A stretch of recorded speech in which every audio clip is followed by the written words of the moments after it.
Hello friends, स्वागत आहे तुमचं डिअर लाईफ या यूट्यूब चॅनलवरती। तर जसं मी तुम्हाला सांगितलं होतं, जसं काल हल्दीचं प्रोग्राम झालं, तर आज आम्ही आलेलो आहे लग्नाच्या प्रोग्रामला। तर एकावर दोघे फ्री असं आम्ही तिघेही तीन तिघाडे काम बिगाडे आलेल्या आपल्या मैत्रिणीला भेटायला। एवढ्या वर्षांनी भेटला आणि तेही आता एकदम म्हणजे असं बोलायला भेटायला मिळणार नाही, तर म्हटलं चला सगळेजण जाऊया। तर आम्ही तिघही जण आलो होतो।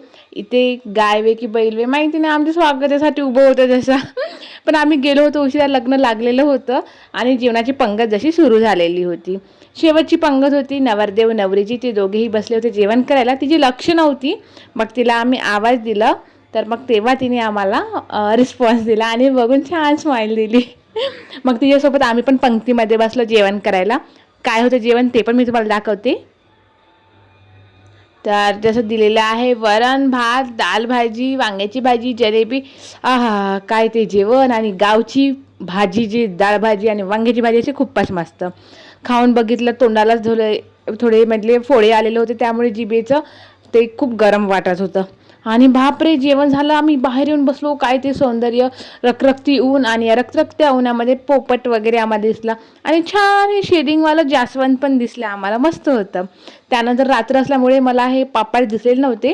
तर गावी अशी प्रथा आहे की तिथं असं झाडाचं मंडप ठेवतात आणि त्या नैवेद्य म्हणून असे पापड तिथं दिलेले होते।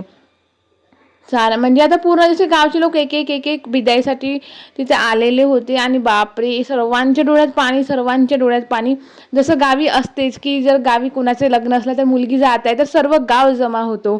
आधी तर तेवढं काही वाटलं नाही, पण जसं जसं म्हणजे टाईम जात होतं तसं तसं प्रत्येकाच्या डोळ्यात पाणी दिसायला लागत होतं। गावातील प्रत्येकजण आपले आसवे पुसत होता आणि खरंच तो क्षण खूप हळवा असतो। सगळेजण खूप असे म्हणजे रडताना दिसत होते। त्यानंतर मला जेव्हा तिच्या आईसोबत बघितलं मी तिला, मलाही राहावलं नाही, खूप म्हणजे खूप मन हळवं होऊन गेलं आणि डोळ्यात पाणी येऊन गेलं। त्यानंतर मग आम्ही तिला निरोप देऊन गावी आलो।